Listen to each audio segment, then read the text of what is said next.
Discipline is the issue here, and I think what's interesting, Tim, and I'll just make the comment and let you take it where you want, but it occurred to me that behind the curtain there was a great deal of discipline. There wasn't necessarily a great deal of discipline by the candidate always at the podium, but the campaign itself, I think, after the election, after we could kind of look back at it and say it was probably the strength of it. It was probably more disciplined than we thought it was otherwise, because the staff stayed in place for the entire campaign. Nobody expected that with Donald Trump at the helm, because you'd figure you're out of here, you're fired, whatever it might be.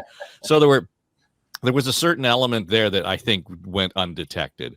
But moving forward now, the question is, will that discipline, to Kathleen's point, stay in place? And normally we would say, I know you didn't vote for me, but we're going to make sure that those women in Philadelphia are not forgotten. I'm not sure that I'm confident that that would be the situation with Trump, given past experience and his DNA politically.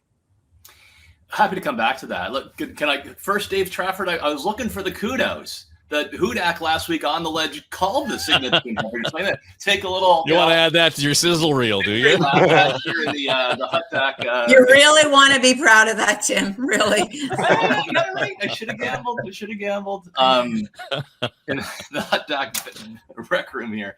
Yeah, look, I think what you said reflects my comments last week.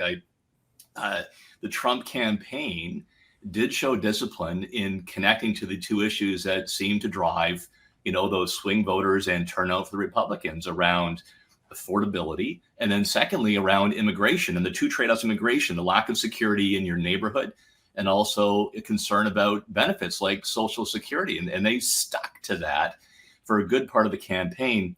I still think, whether you like or you despise Donald J. Trump, he is a political phenomenon, right? This is Grover Cleveland all over again. You've not seen in the state somebody lose and then come back to win, plus basically run the table with the Senate, the House, and the popular vote.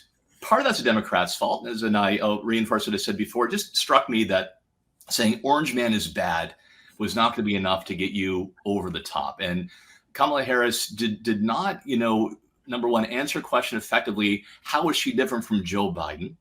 And then number two, she didn't really reconcile her views, which would be on the left side of the American spectrum as a senator and as a candidate for the nomination, with where she was today. And as a result, it was rather vacuous and didn't get her over the top. And I think that means a lot of soul searching to the Democrats, because it strikes me that they came across for lower income, struggling middle class as they used to be champions, more so talking down.